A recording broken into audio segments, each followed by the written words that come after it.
subscribe now and press the bell icon. Never miss an update.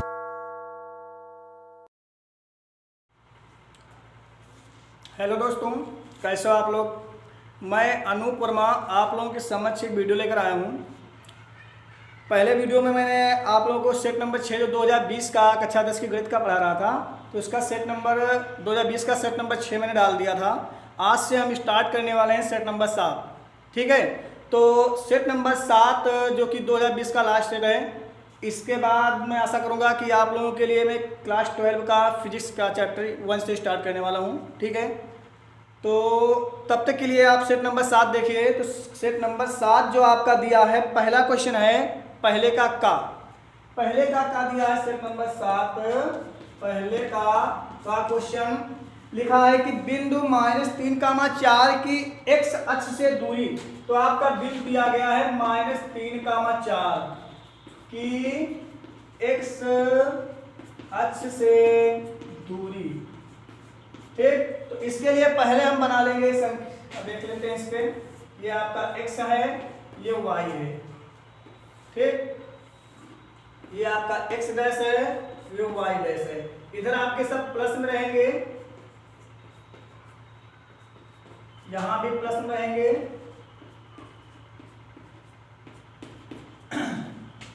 ये आपका minus में रहेंगे सब, यहां भी माइनस में रहेंगे। अब क्वेश्चन देखिए क्या कह रहा है। बिंदु आपके दिए हैं -3,4। देखिए -3 जो आपका होता है भुज है, मतलब आपकी भुज बराबर दी है -3 और कोटि बराबर दी है 4। जो भुज होता है वो x के प्लेस पे होता है, कोट होता है y के प्लेस पे होता है। ठीक है, तो हमको x में देखना है -3। x में इधर साइड आपके प्लस में हो जाएंगे, इधर हो जाएंगे माइनस में, तो x आपका -3 गया है आपका। ठीक, यहाँ पे x -3 है, y पे आपका 4 दिया है, y पे 4 दिया है, तो इसको आगे बढ़ाएंगे, इसको आगे बढ़ाएंगे। ये पॉइंट आपका मिल गया बिंदु -3,4। जो ये बिंदु P मिला है, ये हो गया -3,4। अब क्या कह रहा है कि -3,4 की x अक्ष से दूरी ज्ञात कीजिए। क्या करना है, x अक्ष से दूरी।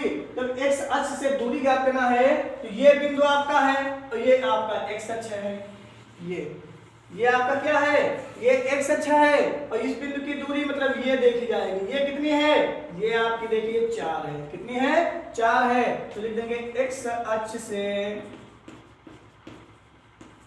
दूरी बराबर 4। यही आपका आंसर है, जो आपका तीसरा ऑप्शन है सही। इसका तीसरे पे 4 है, ये आपका सही है। ठीक है, अगला क्वेश्चन एक का खा। इसका खा देखिए पार्ट क्या है।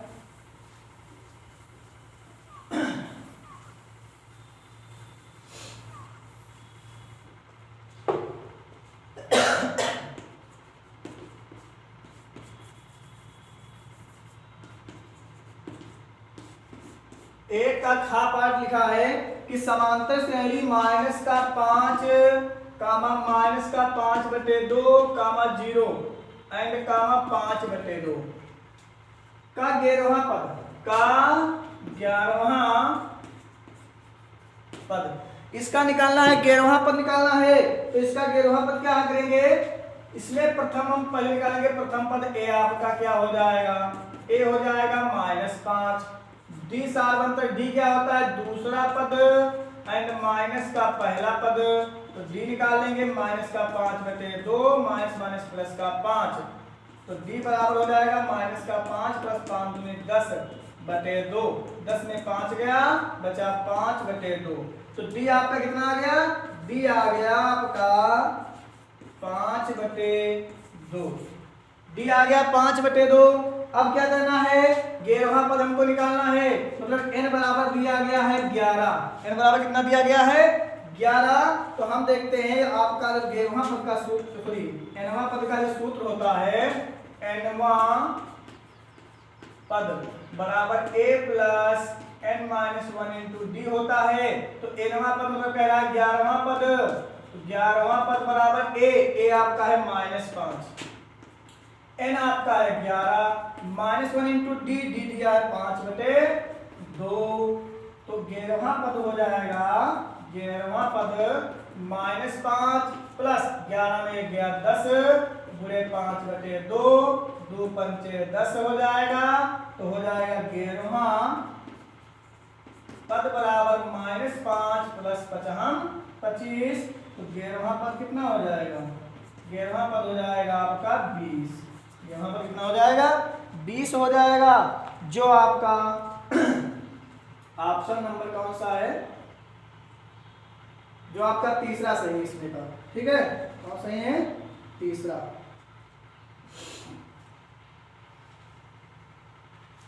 तो तीसरा पार्ट आपका सही है, तीसरा नंबर पे लिखा है 20, यही आपका सही है, ठीक। आगे लिखा है क्वेश्चन नंबर इसका एक का गा क्या है?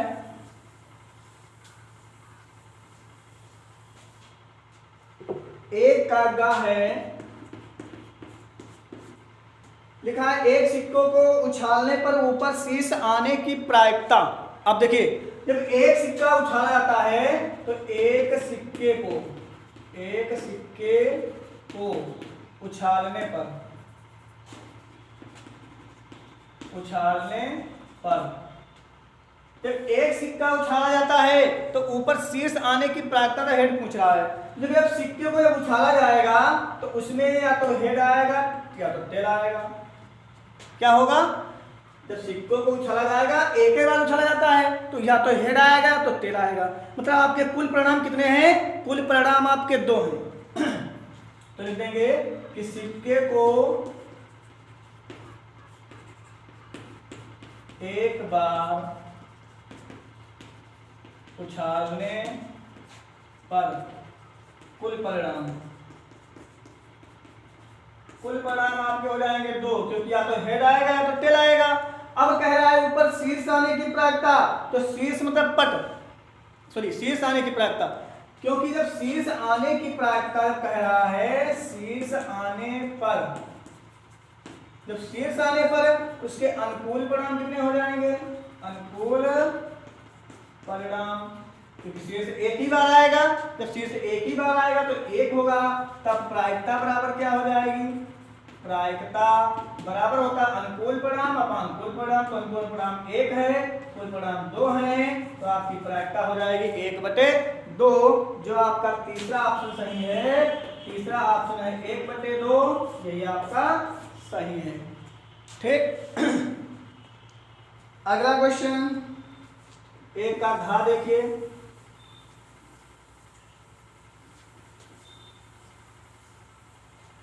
एक का घा लिखा है, एक का घा कह रहा है कि एक का घा लिखा है कि साइन स्क्वायर 60 अंश, साइन स्क्वायर 60 अंश माइनस साइन स्क्वायर 30 अंश, इसका मान होगा। तो इसके मान के लिए क्या है? सभी का मान रख देंगे। तो साइन स्क्वायर लिखा है 60, साइन 60 का मान रखेंगे। तो साइन 60 का मान होता है √3/2, इसका स्क्वायर कर दिया, माइनस साइन 30 का होता है 1/2, स्क्वायर लगा है तो इसका स्क्वायर कर दिया। √3 का स्क्वायर रूट हट जाएगा, बचेगा 3, और 2 का स्क्वायर हो जाएगा 4, माइनस 1/2 का स्क्वायर 4, 3 आधार आपके समान है, हर जो है समान है, तो हो जाएगा 3 - 1, और 3 में 1 गया तो कितना बचा? 2, 2/4, 2 दूनी 4, आ गया 1/2। तो 1/2 जो आपका ऑप्शन नंबर दूसरा है, 1/2 यही सही है, ठीक। अगला क्वेश्चन अंगा है इसी का, एक का अंगा कह रहा है कि चित्र में, पहले चित्र बना लीजिए, चित्र दिया गया है।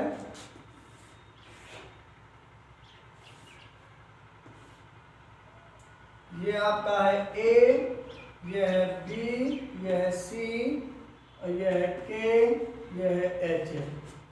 तो इसमें लिखा है कि चित्र में त्रिभुज AHK, ये त्रिभुज ABC का समरूप त्रिभुज है।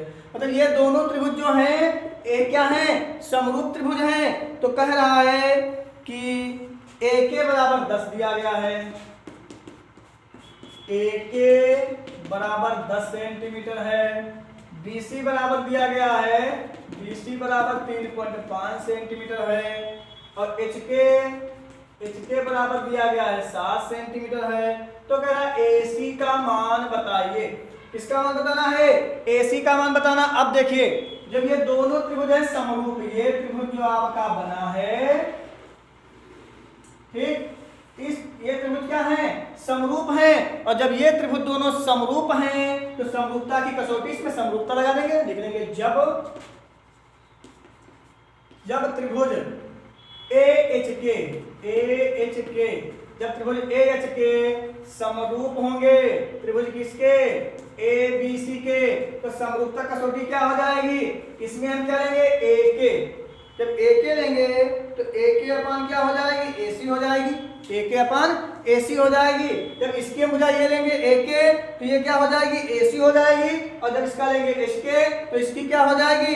इसकी BC हो जाएगी। तो लेंगे AK अपान AC बराबर HK अपान BC। तो क्या हो जाएगा? AK अपान AC बराबर HK अपान BC। अब क्या करेंगे? जब समरूप है तो समरूपता कसौटी लगा देंगे, है ना। तो AK आपका मान दिया है 10, AC हमको निकालना है, HK दिया है 7, BC दिया है 3.5। पॉइंट हटाएंगे, 0 बढ़ जाएगा, 35 दूना 70 हो जाएगा। तो 10 AC बराबर 2/1 गुणा करेंगे तो 2AC बराबर हो जाएगा 10। जब 2AC बराबर हो गया 10, 2AC बराबर 10, तो AC बराबर 10, ये गुणे में कहाँ जाएगा? अपान में जाएगा। काटेंगे, 2 पंचे 10, तो AC बराबर आ जाएगा 5 सेंटीमीटर, जो आपका क्वेश्चन नंबर 4 सही है। ऑप्शन नंबर क्या? 4 सही है। 4 में लिखा है 5। आपका अगला क्वेश्चन है कि यदि द्विघात समीकरण 3x² - 6x + k बराबर 0 के मूल समान है तो k का मान बताइए। जब मूल समान है तो k का मान ज्ञात करना है। तो k का मान क्या है? वही लगा देंगे, विविक्तर जो आपका होता है, विविक्तर d बराबर 20² - 4ac होता है, तो वही हम निकाल लेंगे, ठीक। तो ये आपका है 1 का 4 क्वेश्चन।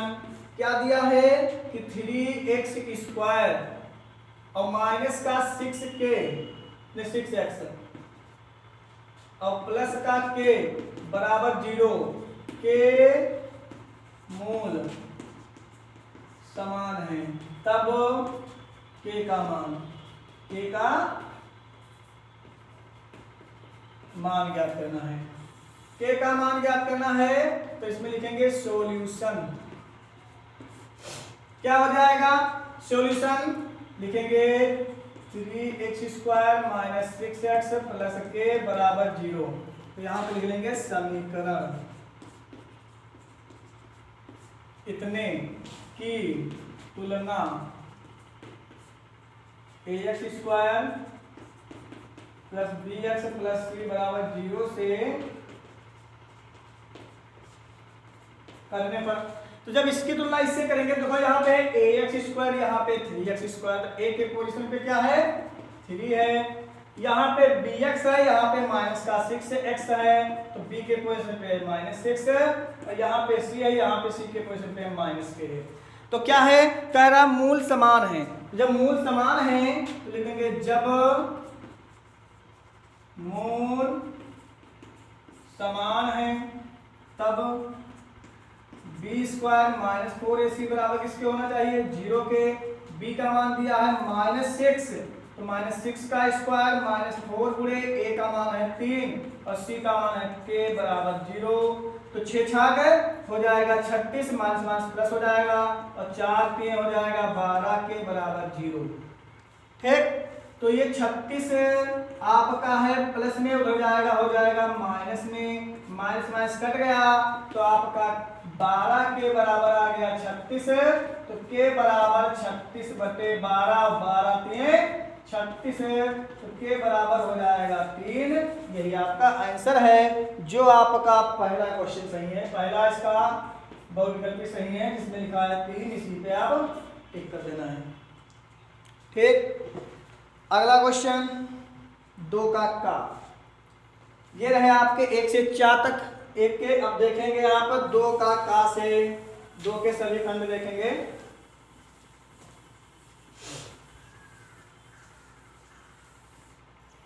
तो 2 के सभी पार्ट आप देखिए। 2 का है का नंबर, 2 का लिखा है कि संख्याओं 1656 और 4025 का मासा ज्ञात कीजिए। तो इसका मासा ज्ञात करना है, लिखा है 1656 और 4025।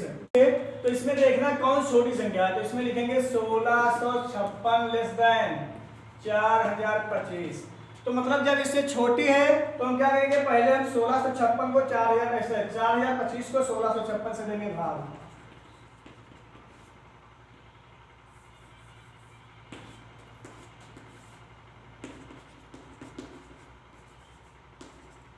ठीक, कितनी बार लगाएंगे, 2 बार। तो 2 बार लगाएंगे, 2 छाक 12, 2 पंचे 10 1 11, 2 छाक 12 1 13, 2 कन्ना 2 1 3, 2 छाक 12, 2 पंचे 10 1, अरे क्या कर रहे हैं, देखो 2 छाक 12 के 2 1 आया, एंड 2 पंचे 10 1 11, एंड 2 छाक 12 1 हासिल 13, 2 कन्ना 2 1 3।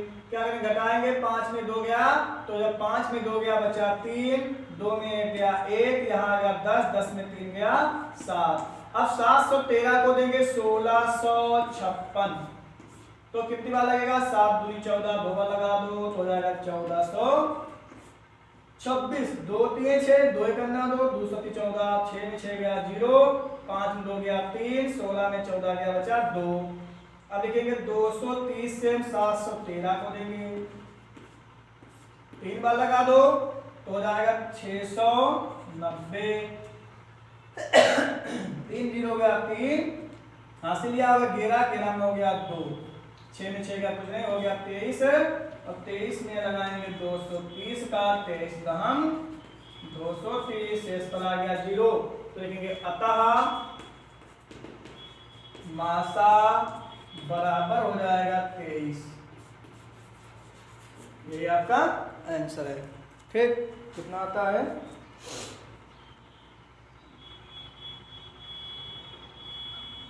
ठीक 23 आता है।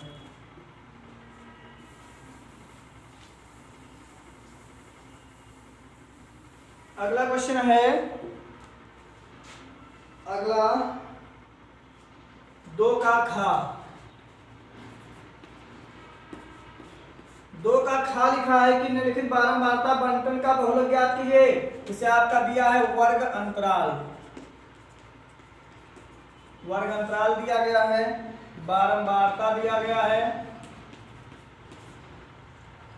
यह 1 से 3, 3 से 5, 5 से 7, 7 से 9, 9 से 11, यह है 7, यह है 8, यह है 2, यह है 2, यह है 1।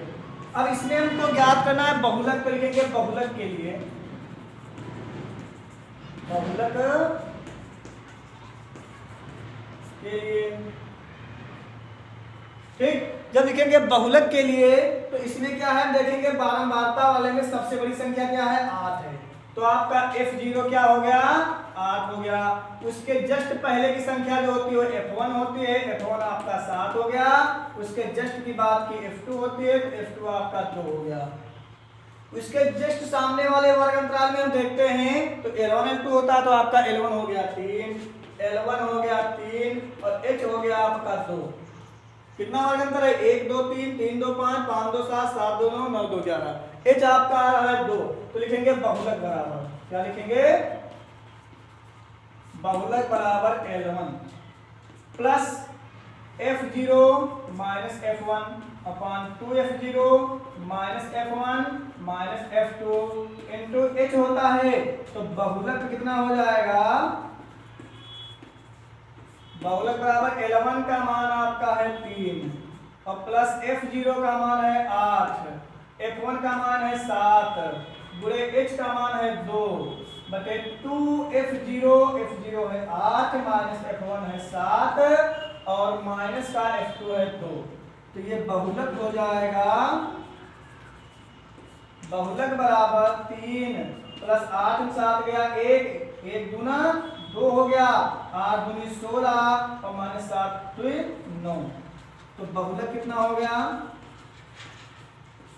बराबर 3 प्लस 2 बटे 16 में 9 गया कितना बचा 7 बचा। तो बहुलक बराबर 3 प्लस इसको पॉइंट लगा दिया 0 कर दिया 7 दूनी 14 7 दूनी 14 14 6 20 हो गया 7 7 56 और 4 60 हो गया 40 7 5 35 35 5 40 7 7 49 तो हो गया 0.2857। तो बहुलक कितना हो जाएगा इसका लिखेंगे बहुलक, बहुलक बराबर ये है 3 प्लस 0.2875 8 5 7 तो बहुलक कितना हो जाएगा जोड़ो तो हो जाएगा 3.285। यही आपका बहुलक हो जाएगा आंसर 3.285 राइट, यही आपका आंसर आ रहा है। ठीक है, अगला क्वेश्चन, अगला है गा, देखना है 2 का गा क्या कह रहा है। 2 का गा कह रहा है कि मान ज्ञात कीजिए, ट्रिग्नोमेट्री है, कह रहा मान ज्ञात कीजिए। क्वेश्चन लिखा है कि tan 30 अंश इंटू cos 60 अंश। देखो 2 का गा है, लिखा है tan करा मान ज्ञात कीजिए tan 30 अंश और इंटू कोशक 60 अंश और प्लस tan 60 अंश और इंटू सेक 30 अंश। तो इसका मान ज्ञात करना है, तो इसका मान ज्ञात करने के लिए हम क्या करेंगे सभी का इसमें मान रख देंगे। तो tan 30 का मान क्या होता है 1/√3, tan 30 का मान 1/√3 होता है गुणे कोसेक 60। अब कोसेक 60 का मान कितना होता है 2/√3 होता है और प्लस tan 60 का मान कितना होता है √3 और इंटू सेक 30 का मान होता है 2/√3 होता है। ठीक, ये √3 से √3 कर दिया जाएगा, ये हो जाएगा 2 × 2 √3 के √3 से गुणा बचेगा 3 प्लस का यहाँ बचेगा 2 बटे 1 करेंगे गुणा करेंगे तो कितना हो जाएगा 3 × 3 और 2 × 2 प्लस 3 दूनी 6 तो ये बराबर हो जाएगा 6 2 8 8/3। यही आपका आंसर है। ठीक है, या तो इसको आप ये भी लिख सकते हो जैसे आपका है 8/3, ये भी लिख सकते हो कि 2 सही 2/3 3 दूनी 6 2 8/3। ये क्योंकि आपके आंसर में यही आ रहा है, आप यही छोड़ दोगे तब भी आपका आंसर सही माना जाएगा। ठीक है, सही है। अगला क्वेश्चन, त्रिभुज ABC और PQR में कह रहा है एक का घा, 2 का घा देखिए 2 का घा लिखा है 2 का घा लिखा है कि त्रिभुज ABC और त्रिभुज PQR समरूप त्रिभुज हैं। यदि AB बराबर 1.4 सेंटीमीटर और उसकी संगत भुजा PQ बराबर 1.6 सेंटीमीटर हो तो इन त्रिभुजों के क्षेत्रफलों का अनुपात ज्ञात कीजिए। तो लिखेंगे जब त्रिभुज ABC क्या है समरूप त्रिभुज PQR तब त्रिभुज ABC का क्षेत्रफल अपान त्रिभुज PQR का क्षेत्रफल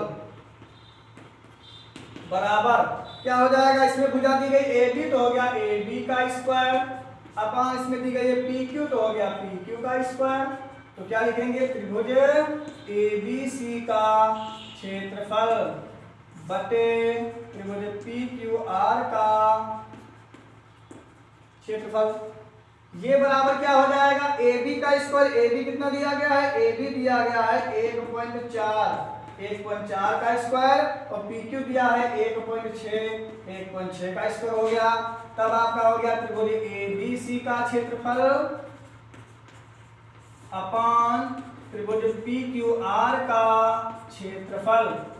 ये बराबर हो जाएगा 1.4 का स्क्वायर हो जाएगा 1.96 और 1.6 का स्क्वायर कितना हो जाएगा 2.56। पॉइंट हटा दिया, कितना बचा, त्रिभुज ए बी सी का क्षेत्रफल अपॉन त्रिभुज पी क्यू आर का क्षेत्रफल। ये बराबर कितना हुआ 196 बटे 256। काटो इसको, कितने से कटेगा, ये 2 से काटेंगे तो 2 9 18, 1 19 हो गया 16, 2 बटी 16, 2 करना 2, 2 दूनी 4, 2 बटी 16, फिर काटो 2 चक्कू 8, 2 9 18, 2 छाक 12, 2 चक्कू 8, है ना, तो जाएगा 49 बटे 64। तो त्रिभुज ए बी सी का क्षेत्रफल अपॉन त्रिभुज पी क्यू आर का क्षेत्रफल बराबर हो जाएगा 49 बटे 64। अतः त्रिभुज ए बी सी का क्षेत्रफल अनुपात त्रिभुज पी क्यू आर का क्षेत्रफल बराबर 49:64। यही आपका क्या हो जाएगा, आंसर हो जाएगा। ठीक, कितना आता है 49/64, राइट।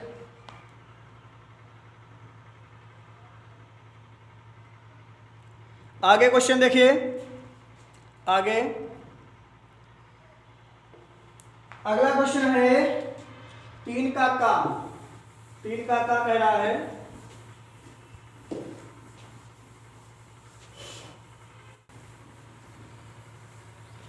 अगला क्वेश्चन 3 का क्या कह रहा है कि सिद्ध कीजिए √3 का परिमेय संख्या है। 3 का क्या है, कह रहा सिद्ध कीजिए √3 का परिमेय संख्या। √3 एक अपरिमेय संख्या है, ये हमको सिद्ध करना है। तो इसका सॉल्यूशन निकालेंगे।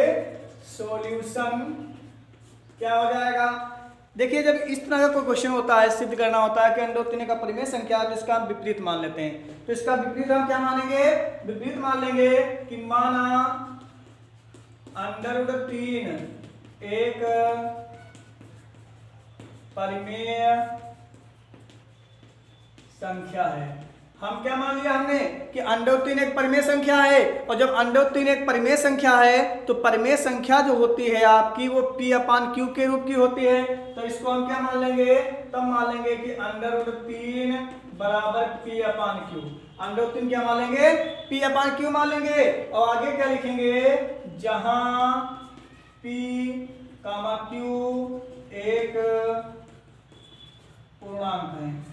P और Q क्या है, एक पूर्णांक है। ठीक, P और Q एक पूर्णांक है, और जब पूर्णांक है तो हम क्या करेंगे, एक ही है कि तथा, ये लिख सकते हैं, तथा आपका जो Q है वो आपका ग्रेटर है 1 से, Q आपका जो है वो 1 से बड़ा है, और P तथा Q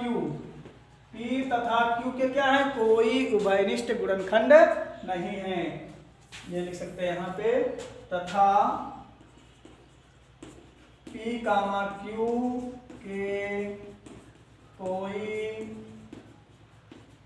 उभयनिष्ठ गुणनखंड नहीं है। ठीक, P/Q के कोई उभयनिष्ठ गुणनखंड नहीं है, तब आपका जो है √3 बराबर P/Q जो है, इसमें लिखेंगे दोनों पक्षों का वर्ग करने पर, दोनों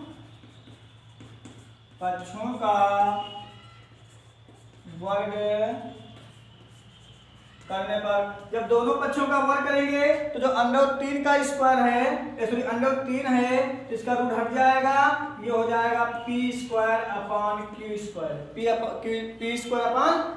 हो जाएगा 1। अब देखिए जो यहाँ पे 3 लिखेंगे, फिर जो इसका q² है 1 q इसके साथ में आ जाएगा, तो हो जाएगा p²/q। क्या हो जाएगा? p²/q हो जाएगा। और जब p²/q जो हो गया वो क्या है, यहाँ पे 3q माना जाएगा। अब क्या माना जाएगा? 3q जो आपका है पूर्णांक है, लिखेंगे जहां लिखेंगे चूंकि 3q एक पूर्णांक है। जब 3q एक पूर्णांक है, लेकिन जो p²/q है इसमें कोई एक उभयनिष्ठ गुणनखंड नहीं है, ठीक है, पूर्णांक है तथा p²/q में कोई उभयनिष्ठ गुणनखंड नहीं है, कोई उभयनिष्ठ गुणनखंड नहीं है। और जब इसमें कोई उभयनिष्ठ गुणनखंड नहीं है तो क्या होगा?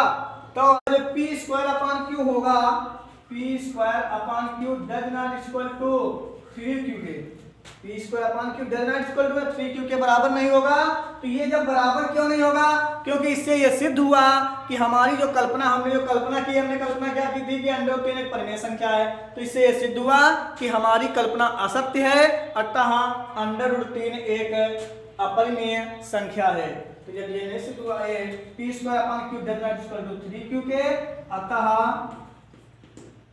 इससे यह सिद्ध होता है कि क्या सिद्ध होता है कि हमारी कल्पना असत्य है, मतलब हमारी कल्पना जो हमने कल्पना की थी कि √3 एक परिमेय संख्या है वो असत्य है। तब हम कह सकते हैं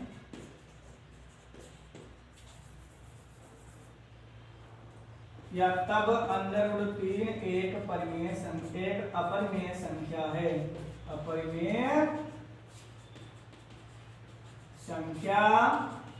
है। बस यही हमको सिद्ध करना था, ठीक है। अगला क्वेश्चन है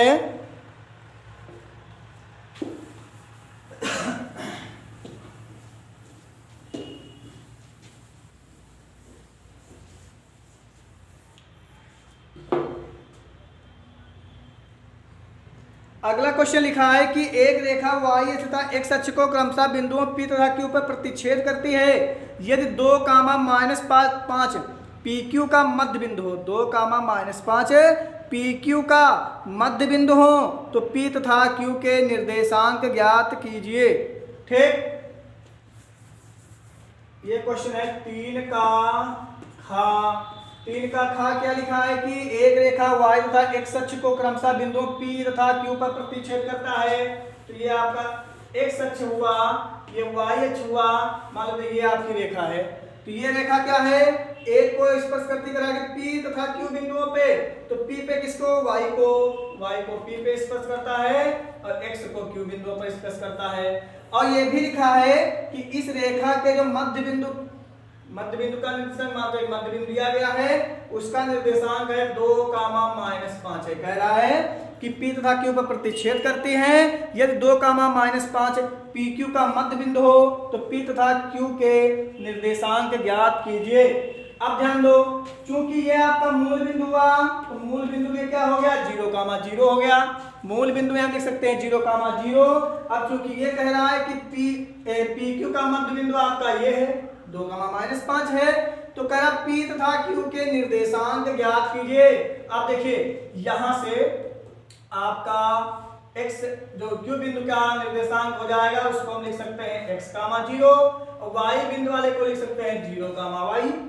क्योंकि ये कह रहा है ना, कह रहा है कि P और Q का मध्य बिंदु ये दिया गया है और इसका मूल बिंदु आपका 0,0 होता है, तो इसको हम क्या लिख सकते हैं, Q बिंदु का जो Q बिंदु है इसका निर्देशांक x, 0 और P का लिख सकते हैं 0, लिखेंगे तब, लिखेंगे कि जब PQ का मध्य बिंदु के निर्देशांक क्या है, 2, -5 है, तब मूल बिंदु 0, से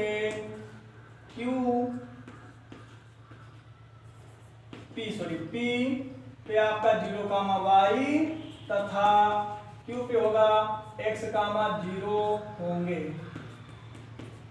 अतः विभाजन सूत्र लगा देंगे, अतः विभाजन सूत्र से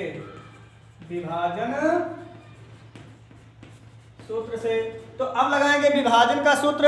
तो विभाजन सूत्र क्या होता है, देखिए पहले बिंदु क्या है आपके, पहले बिंदु दिए गए हैं 0, x या x, 0 एंड एक दिया गया है 0, y और दिया गया है आपका 2, -5। ठीक, तो ये आपका क्या हो गया, ये आपका हो गया x1, ये हो गया y1, ये हो गया x2, ये हो गया y2, ये हो गया x, ये हो गया x। अब देखिए चूंकि ये मध्य बिंदु है तो एक भाग इधर हुआ, एक भाग इधर हुआ, क्योंकि मध्य बिंदु है, जब मध्य बिंदु हुआ तो एक भाग इधर, एक भाग इधर। इसका मतलब ये हुआ कि आपका अनुपात होगा 1:1, मतलब M1 भी 1 हो जाएगा, M2 भी 1 हो जाएगा। ठीक, तब इसमें हम क्या लगा देंगे, लगाएंगे विभाजन सूत्र, राइट, हाँ विभाजन सूत्र लगा देंगे। तो जब विभाजन सूत्र लगाएंगे तो विभाजन सूत्र होता है M1x2 x बराबर क्या होता है, M1x2 और plus M2x1 upon M1 plus M2। तो x आपका कितना है, x है 2, तो हो गया 2 बराबर M1 का मान है 1, x2 का मान है 0 प्लस M2 है 1, x1 का x है अपान M1 1 है, M2 1 है, तो ये हो गया 2 बराबर 1, 0 x से करना x बचा अपान 1 2 करेंगे गुणा, जब गुणा करेंगे तो x से करना x बराबर आ जाएगा 4, x बराबर कितना आ गया 4 आ गया।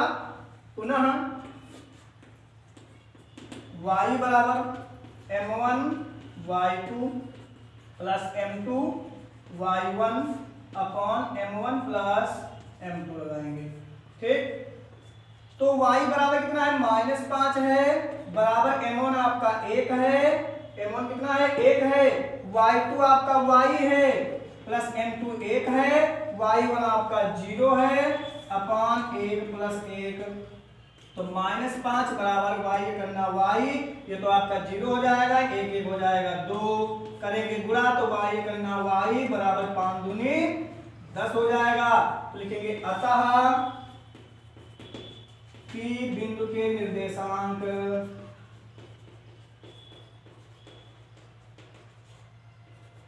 क्योंकि हमने P बिंदु पर कितना माना था, P बिंदु पे माना था 0, y, तो अब यहाँ पे बराबर है 0, y का मान कितना है, y का मान आया -10, हो गया 0, -10। तो P बिंदु का निर्देशांक आ गया 0, -10 और Q बिंदु का निर्देशांक कितना हो जाएगा,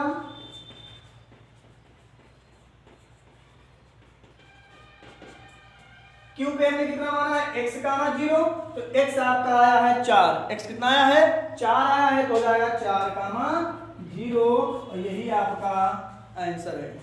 ठीक है, अगला देखिए क्वेश्चन नंबर 2 का ग।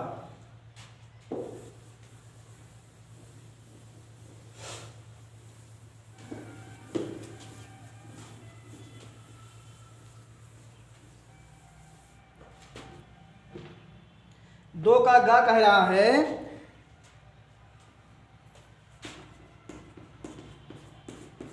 दो का ग लिखा है, एक थैले में एक लाल गेंद, एक नीली गेंद और एक पीली गेंद है तथा सभी गेंद एक ही साइज की हैं। कृतिका बिना थैले के अंदर झांके यदि उसमें से एक गेंद यादृच्छया निकालती है तो इसकी प्रायिकता ज्ञात कीजिए कि वह गेंद नंबर 1 पीली होगी, नंबर 2 लाल होगी, नंबर 3 नीली होगी। तो लिख देंगे कि थैले में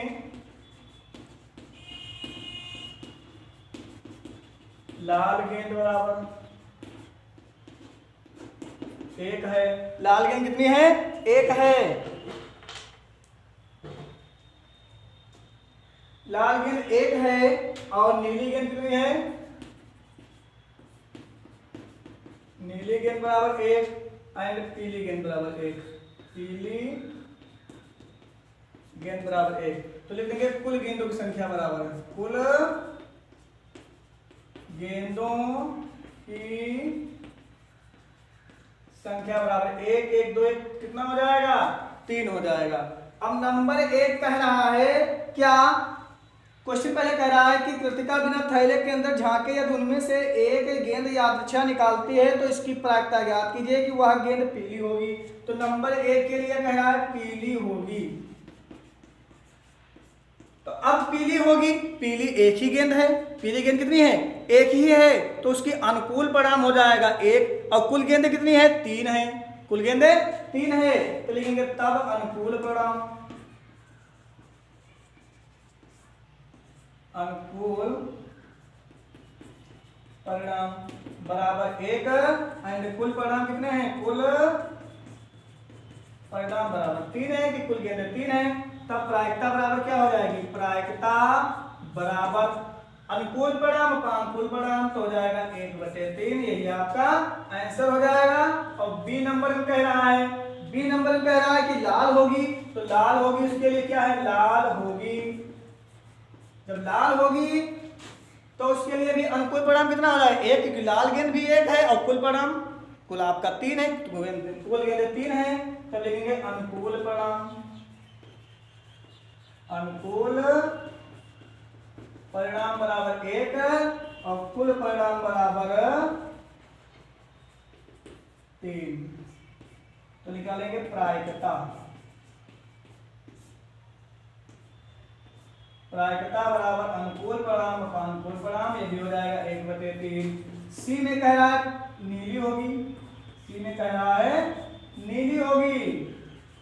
तो नीली होने के लिए क्या है? उसमें भी आपके अनुकूल परिणाम 1 हो जाएगा, क्योंकि एक नीली गेंद भी है। तो लिखेंगे अनुकूल परिणाम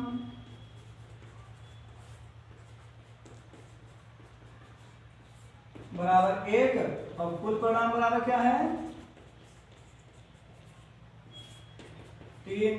तो प्रायिकता क्या हो जाएगी कि अनुकूल परिणाम अपानुकूल परिणाम, तो अनुकूल 1 है, कुल है 3, तो आपका टोटल आंसर हो जाएगा 1/3 हो जाएगा। यही आपका आंसर है। सब में 1/3 1/3 1/3 आएगा, 1/3 1/3 1/3, राइट। ठीक है। अगला क्वेश्चन है 3 का घा। देखिए 3 का घा क्या कह रहा है?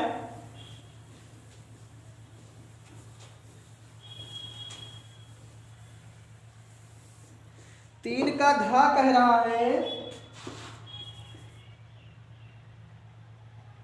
कि इस त्रिभुज एबीसी में सिद्ध कीजिए sec B plus C by 2 equal to cosec A by 2। तो 2 का घा क्वेश्चन है कि प्रूव दैट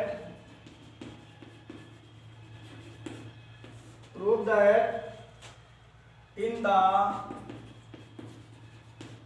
ट्रायंगल त्रिभुज एबीसी सेक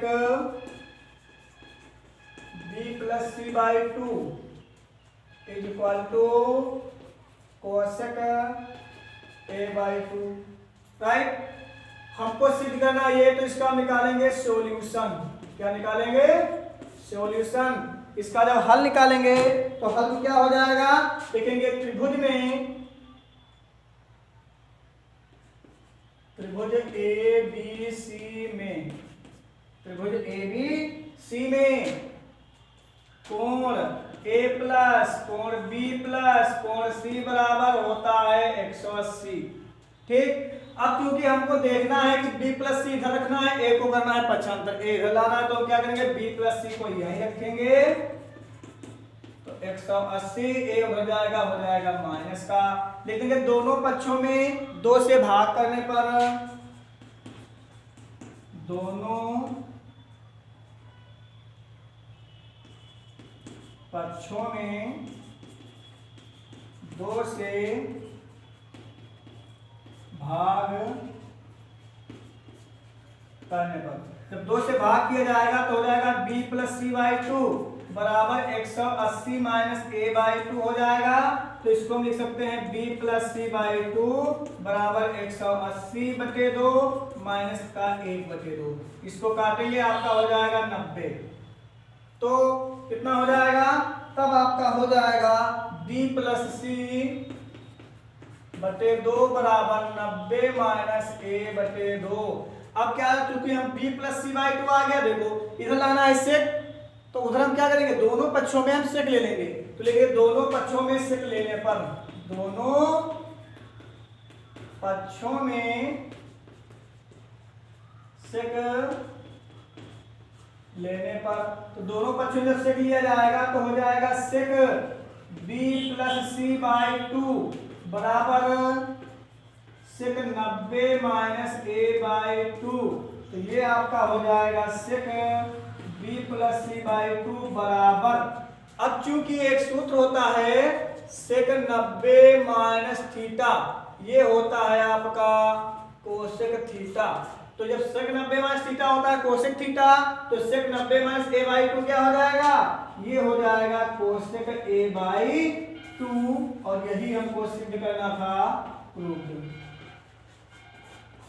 ठीक है, ये आपके रहे सेट नंबर 7 के 2020 के सेट नंबर 7 के 1 से, ये कौन सा पार्ट था, 2 का नहीं, ये 2 लिखा है, 2 नहीं 3 का घा है, 3 का घा, तो ये था 3 के घा तक। ठीक है, 1 से लेके 3 के घा तक इसमें हो गया है, और नेक्स्ट वीडियो में मैं 4 के सभी पार्ट और 5 के सभी पार्ट नेक्स्ट वीडियो में करूंगा, फिर उसके अगले वीडियो में 6 के सभी पार्ट और 7 के सभी पार्ट होंगे।